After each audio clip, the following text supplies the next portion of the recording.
I am here. Welcome to the live stream. I don't intend for anyone to actually join this live stream. I don't even know. I'm not quite sure that my mic is working. Right? I've never gone live before. The intention here is to have a platform to talk about music. I didn't rehearse anything. I've listened to several albums recently. I stocked up on music. And I don't know if this is enough to make a video about. I'm kind of just making a video. This is kind of just so I can clip it. But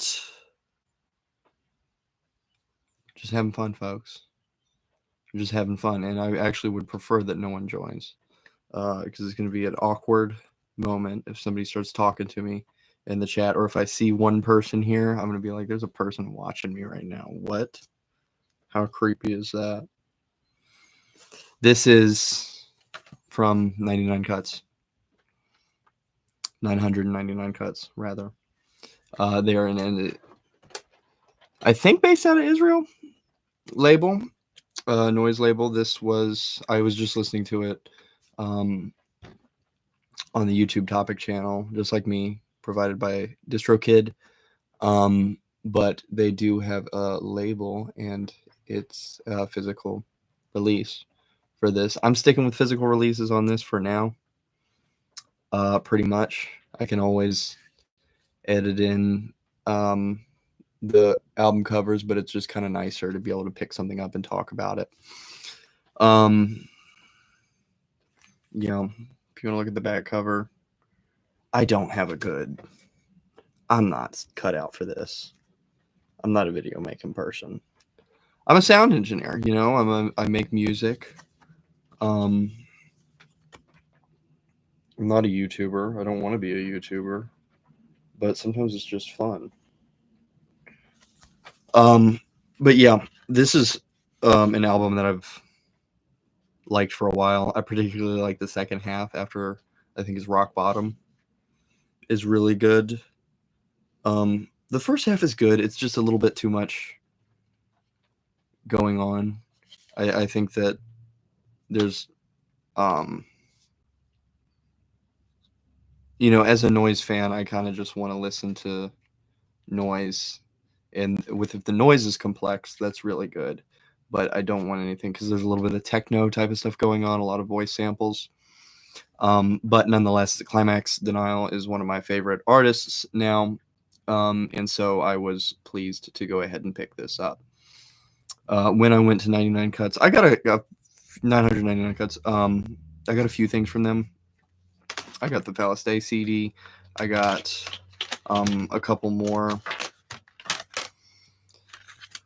things. They just have, it's not necessarily a label. Like, they produce that one, but they also, I guess, sell just old CDs. Because these are old. These were not brand new. I don't think. But I had thought that one of them was...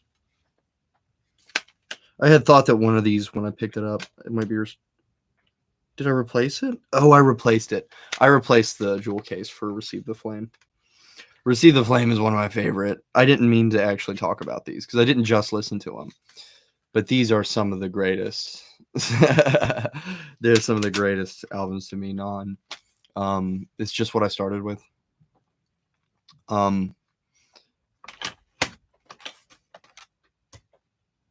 Yeah, it was just like the first noise artist that I knew about, and I was just... And, well, I should say that I was repulsed by noise. I would get these little tape packs from Vinyl Conflict, and this was one of the first ones that I got that I really took the time to spin through. I just knew that I had it one day, and there was, like, my mom had, like, a guest over the house. I was a little kid, and I just was like, what's the craziest thing that I can go into my room and turn on? And it was this. SR Hess, this is low key. I'll try to get to it in another time. But I did do a deep dive and actually find out what his Bandcamp was. But forever, I could not find anything on this guy. But it's kind of in the classical noise, like experimental classical music type of thing. But it gets into noise, right? It's like you can get into noise because you were into punk and metal, and that's how I did. You just end up coming across a tape that looked cool or a CD or something, and then you put it in. And Colossus of Destiny by the Melvins was my big one. I should have brought that CD. I bought that because I loved the Melvins as a kid and put it in the CD player. And then I was like, all right, when's it going to start? It's just a bunch of noise right now. And yeah, to me, like everyone, it was just like, why? And then one time I turned it on and then I was like, whoa, So I don't know what the goal for us is. Derek Higgins was a record collector that did a YouTube. He does like YouTube videos every day. He's the funniest. I love him. But he was like, I don't know how to explain it to you people. If you don't get noise, you don't get noise. And he definitely had it from like the jazz perspective, the Martin Archer stuff, and you get experimental to the point where it's just noise. You can get it from classical music. You can get it from classical music. Giannis Anakis is huge for me. These are also good examples, and I haven't, again, listened to them recently, but I don't even know what this label is called. Jinzu Artifacts. Yeah, doing a limited release. This one's 2 out of 75. Peter Kooten. Again, I don't know what I'm talking about with these, but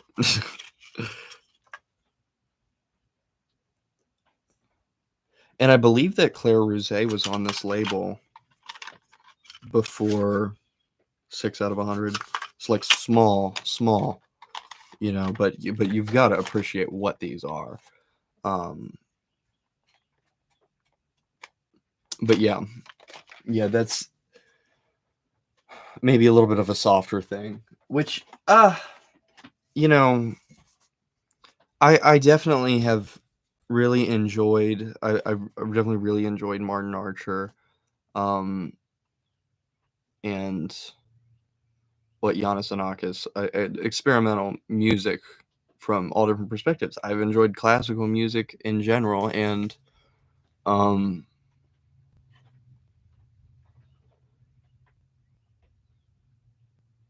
oh yeah, is that what that is? I've enjoyed classical music in general, and jazz in general, and punk and metal in general.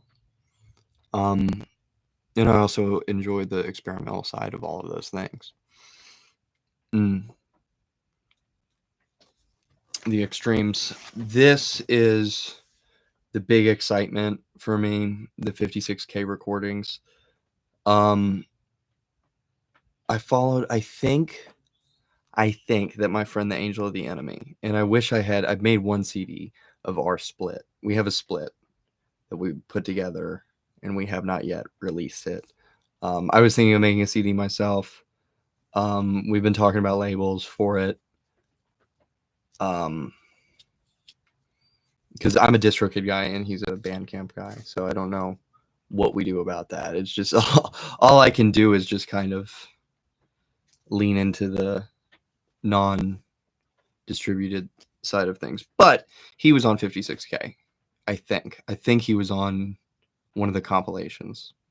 I was on a Pew Camera compilation, but it was under the name Superheroes Club, which I did a while ago. So I switched over. I have an album, or it's more like an EP, prequel to How to Emulate Love, and that was under the name Superheroes Club. I switched it I changed the cover and I switched it over to my name, and it's probably one of my least favorite things that I've done, because it doesn't feel like it. That's why we um do side projects, because we're not necessarily into what we did. Right? We don't necessarily want, like, and I release music under my name, Ivan Reish. So, well, that's going to be right there in your discography, as opposed to just being able to put out a project that's fun. And that's exactly what I'm getting from Hedset. Hedset is a lot of fun. This is the Bad For You CDR, 3-inch. This is a 20 minutes long, which you would expect from a 3-inch. And I like it. It's just straight harsh noise.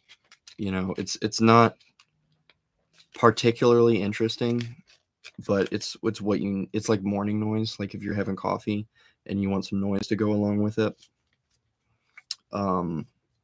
This is a great album. Not too much to think about. It's not too much of.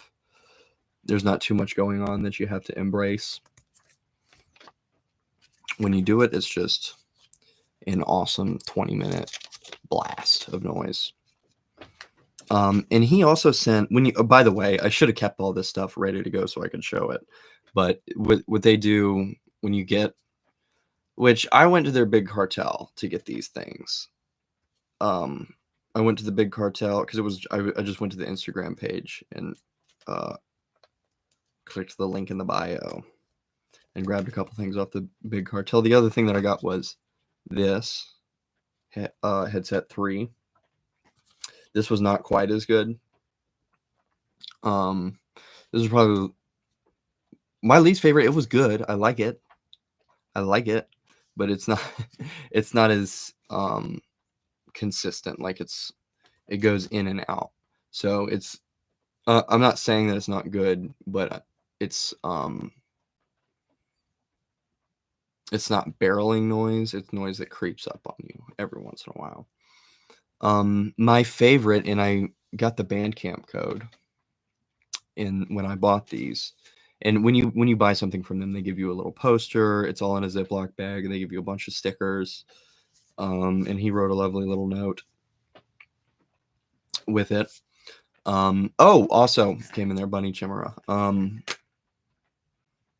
This is a duo, and you can see the duo. I didn't realize that was what was going on. You can see him up there. And one, I don't know if it's just one of them or both of them have bunny hats on. You got bunny hats on. It's called Bunny Chimera. This is not, but I wanted to say, I don't have the thing to show. I wish I did. It's nice to, and then see, this is why we buy physical copies, because it's nice to be able to hold something, because if I forget what I'm talking about, I have it right here. And it helps me stay on track. I really, really liked Bad For You. It was solid. Again, just something you can plunge into the CD player and veg out, have a cup of coffee, whatever. Enjoy. Chimera by Bunny but Bag of Masks was a really, really, like, kind of a perfect noise album. And it's not hard to make a perfect noise album. You just have to not do too much and do enough. But Bag of Masks was, for me, pretty solid. And I wish I had the Bandcamp code so I could hold it up. That's not like, we can get excited about cassette tapes or CDs or 3-inch CDs, but these things have always been around. They're not really going away, I don't think, in my lifetime. Maybe to some degree. But Bandcamp codes are definitely a generational thing. I wish, I feel like that encapsulates time a little bit better than any of this stuff. And do I save them? No, I crumble it up and throw it away usually after I use it, so I don't try to use it later. But yeah, by far that was the best, and the only one I didn't have physical was Bag of Masks, which is great because I can always go back to listen to it. And I didn't buy these on Bandcamp, so I can't necessarily go back and listen to them as much as I want whenever I'm out of the house, because to be honest, when I was a kid, I spent all kinds of time locked up in my room, and I would just sift through whatever cassettes and CDs and records that I had, 7 inches especially. Oh my goodness, I loved them. But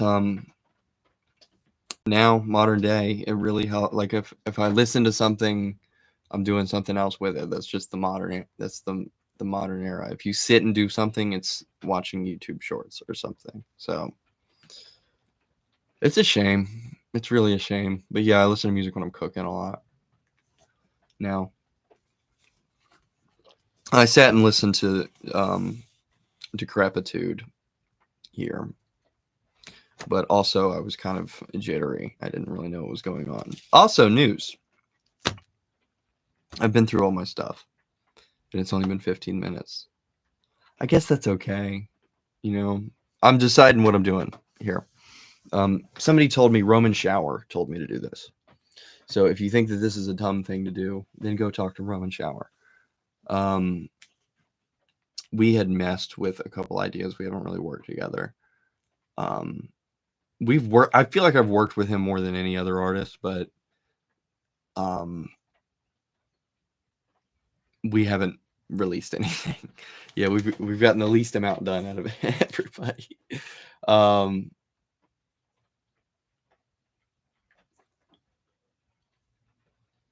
He said, I don't know. In that aspect, we've gotten a lot done. He's introduced me to a ton of artists, and I didn't know who Sun Kill Moon was. So that was a big deal for me.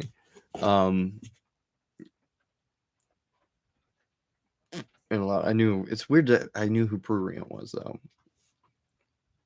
And he'll redraw my attention to Prurient and projects like that. I try to keep it small. Prurient is like Michael Jackson to me. So, I don't know how many people have listened to the new Hedset release. So I try to hit that stuff up. But again, I just listen to, but Climax denial isn't necessarily massive either. But Non, like there's no you're not really supporting the community when you listen to Non. This stuff's from forever ago. And I didn't listen to it.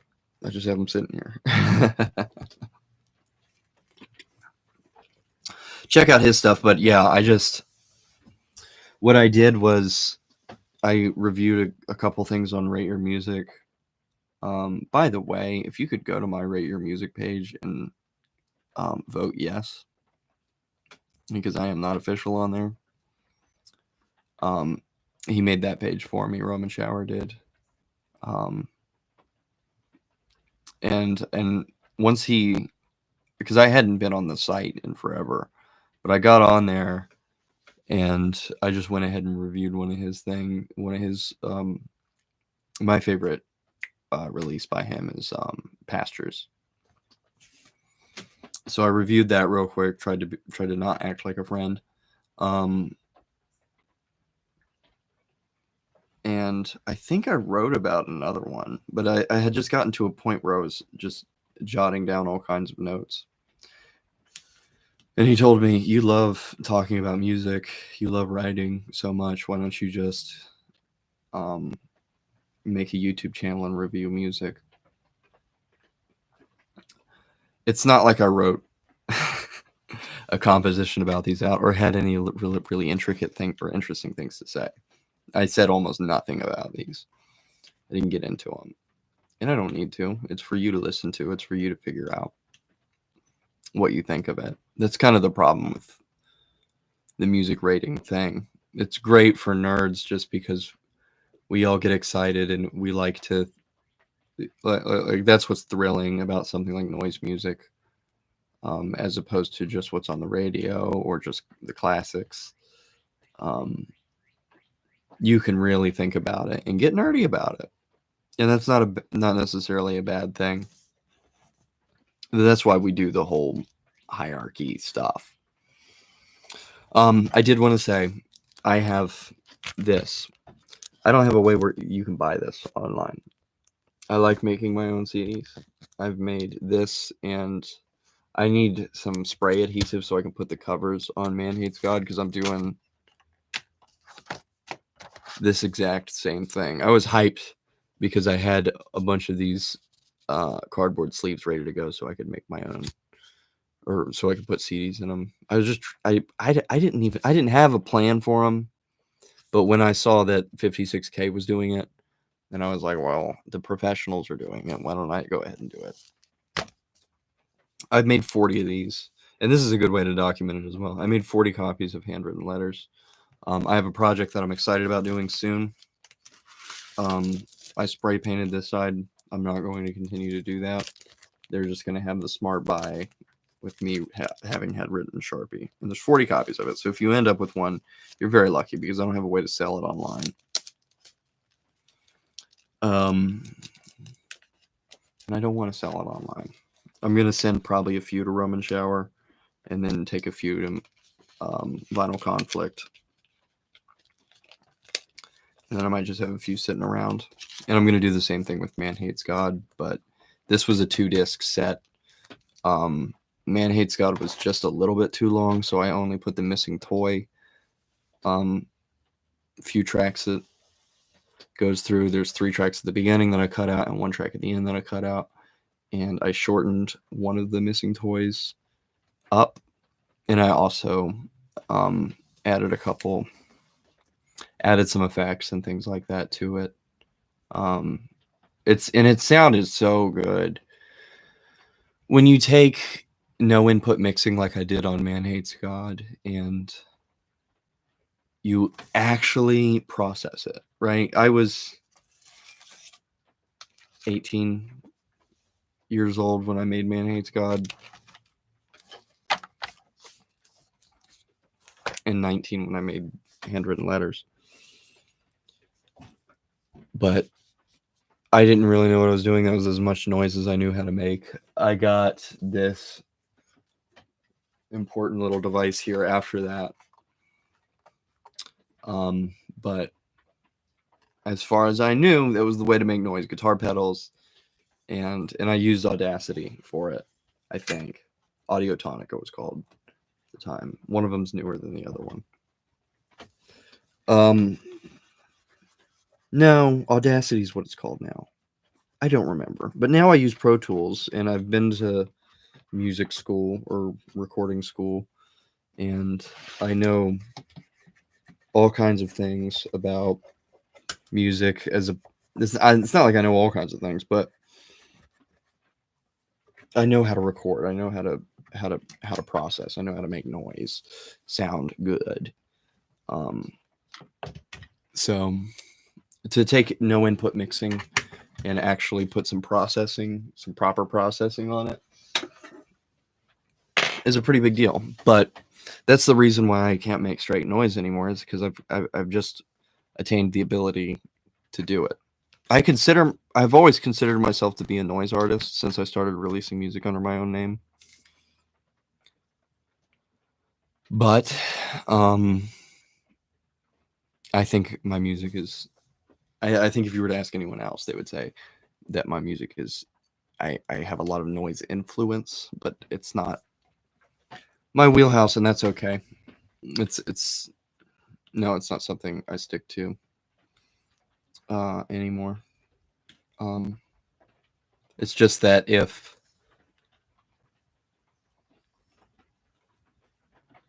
it's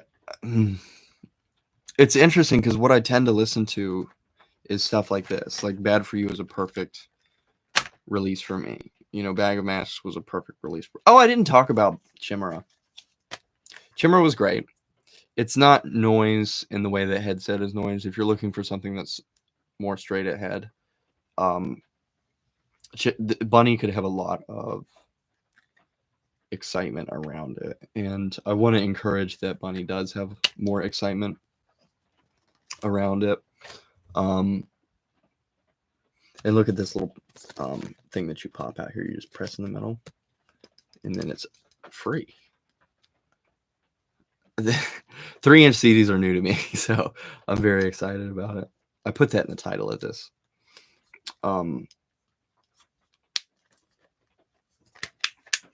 This is a lot of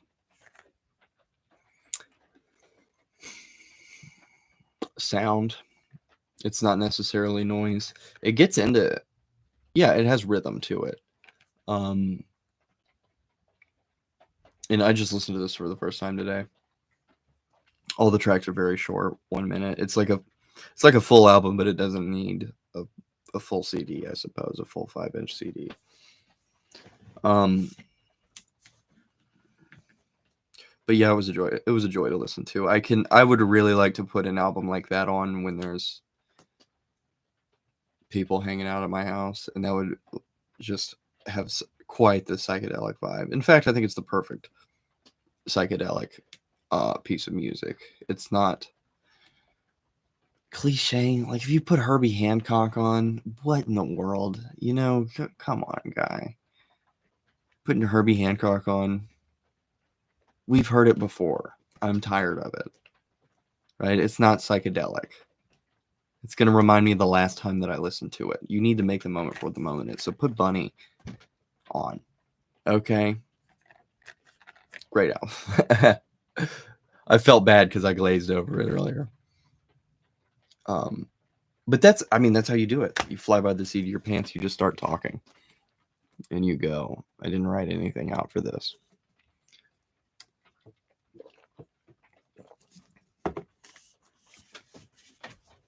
Okay.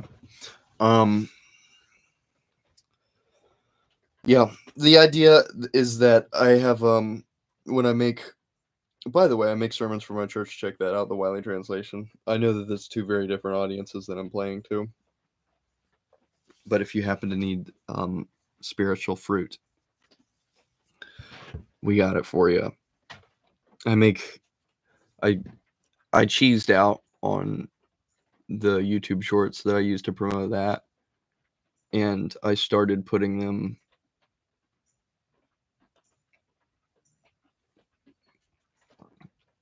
into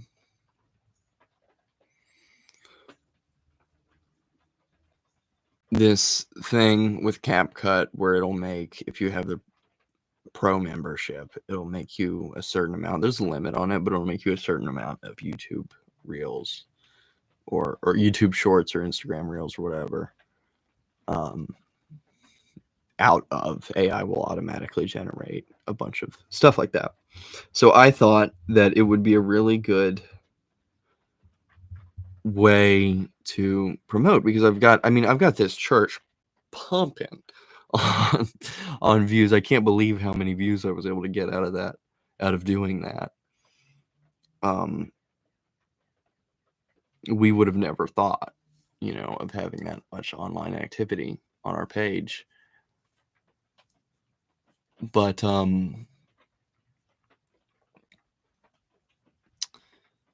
it worked rather well, and I was like, listen, I can't scrub two nickels together. I've only got a certain amount of money left. And I'm not going to say things are going bad. And in fact, I don't want to talk about my financial situation at all. I've got it under control, guys. I'm going to do everything that I can anyway. So anyway, I figured that, if I can do all this for this channel and I can feel zealous about it. Oh, this place is a mess. I was just cleaning. I'm sorry. I was thinking my bookshelf doesn't look very good anyway, but then I realized that I have all this trash. Here, let me put this. I was just going through this commentary earlier. Put that right there. And well, I'm going to wrap this up soon. It's the first show. It's the first episode. So anyway, I figured that, I could kind of do something similar to that. If it was just me, originally I had thought that it would be me talking about my music for a couple live streams, a couple videos worth of it. And I could just go ahead and make clips and then send out clips, because it's not like you can do like a TikTok with your song to promote it. That's just not how it works. With experimental music, with classical music, anything that I do long form music. So to talk about the philosophy behind it, to talk about the purpose behind your music, and it's something that my music needs anyway. My music always has a strong point. I'm not going to make it if I don't have something that I'm manifesting with the project. If there's not a deep meaning to it, I'm not going to make it. So to come out here and to be able to talk about that stuff, as opposed to just shooting stuff out in the void and having it be something that people have to figure out, a secret code that you have to unlock, that I just expect people to unlock it. I don't even give them anything. I have been fighting toward not keeping it a secret what I'm talking about when I create music, or create art. It shouldn't be a secret, and I don't think it should be for artists anyway. And I think we should be able to talk about it, because that's how you see the difference between something that's real and something that's just an indulgence. What is the purpose behind your work here? Why did you do it? What's the reason for making it? And in fact, sometimes it's just fun, and that's what I'm getting. I mean, if you guys, by the way, I'd love to do a release with 56K. I really like these 3 inches. I really like the cardboard thing, even though I'm doing the cardboard thing myself now, kind of. I hope that I can reach out to them and maybe put a little something out. That'd be very cool.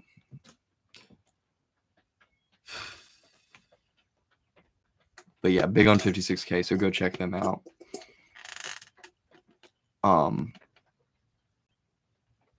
But yeah, I have not stayed on topic. But the intention of this is not for you to follow what I'm talking about.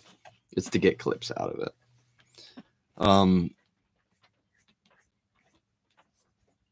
Again, this is just something done by me.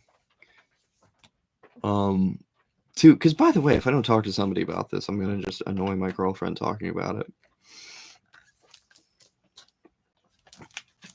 Or bless her heart, she won't get annoyed, but she'll fall asleep. And I have a handful more to go through. I'm gonna listen to these projects and then talk about them, probably these tapes right here as well. I'm not a collector.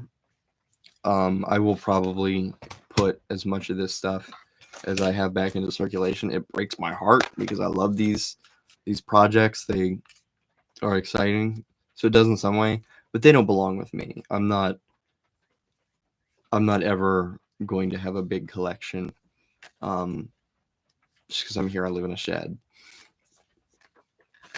But yeah, I'm gonna put these back into circulation, and hopefully some kids can find these great projects. And if you would like them, I've put links in the description. And there will be more episodes of this, I think. And yeah, check out my music. Check out you're on the Ivan Reich YouTube channel right now, so all my music is on here. You can listen to me on Spotify. You can listen to me on whatever. I'm sorry that I don't have physical releases. In doing this and grabbing these, I know that I'm very partial to certain formats, physical formats, and but that's just not possible for a lot of artists. My stuff is going to, again, I mean, the CD's right here. I got my stuff on CD, but it's not like I can direct you to a link to buy my stuff. Eventually that might be the case.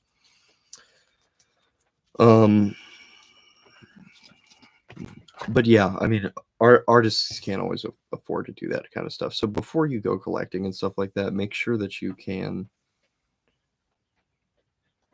I would personally rather have you stream stuff. I don't want it to be, like anything else we indulge in, but yeah, that's a big part of it. Collecting is a big part of it, and passing passing stuff around is a big part of it, and this is where it becomes an art form, when you can put a front cover and a back cover, put a little bit of art on the disc.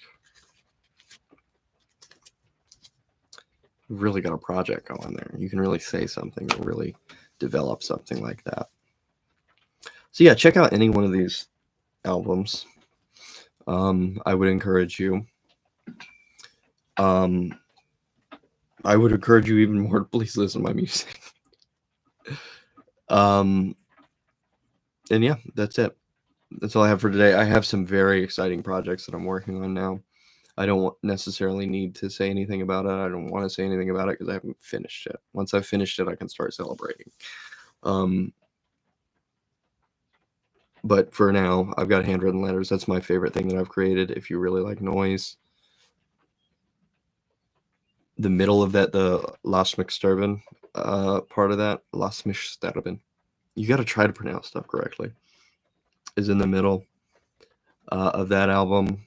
So if you like noise, you like the middle of that album, you'll probably like Man Hates God, and you'll probably like the weird prequel to How to Emulate Love as well.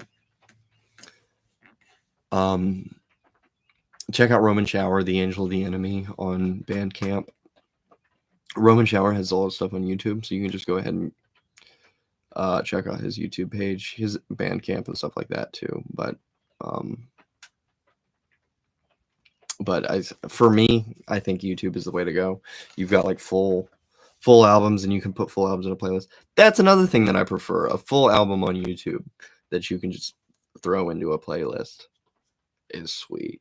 There's something about it, as opposed to it feel when you put a bunch of full albums into a playlist on YouTube, it feels like a record collection, right? But if it's the topic YouTube releases, it just feels like it doesn't feel quite as good. But it's impossible to make money if you're just posting your own YouTube videos, right? When YouTube puts ads on your or on your music,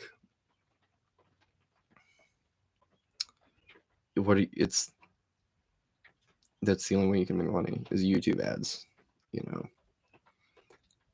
And it feels good on Spotify too, I suppose. So you can kind of feel like when you add stuff to your library that it feels like a record collection, yeah. But full album YouTube videos have always been probably my favorite way to listen to music, as opposed to 7-inch vinyl or cassettes. 7-inch vinyl, cassettes, and now I don't know how I ended up liking CDs better than anything. For noise music, it's the cheapest. And it's probably the best. I leaned on cassettes previously, but it's actually more expensive to make tapes. You know, that was the fun thing.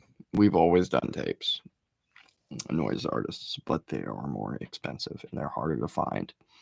You know, you're getting. I actually have some cool tapes. I kind of want to show these off, but not today. The stream's over. I love you guys. Godspeed. Stay in prayer. Read the Bible. Read good theological works like what's behind me.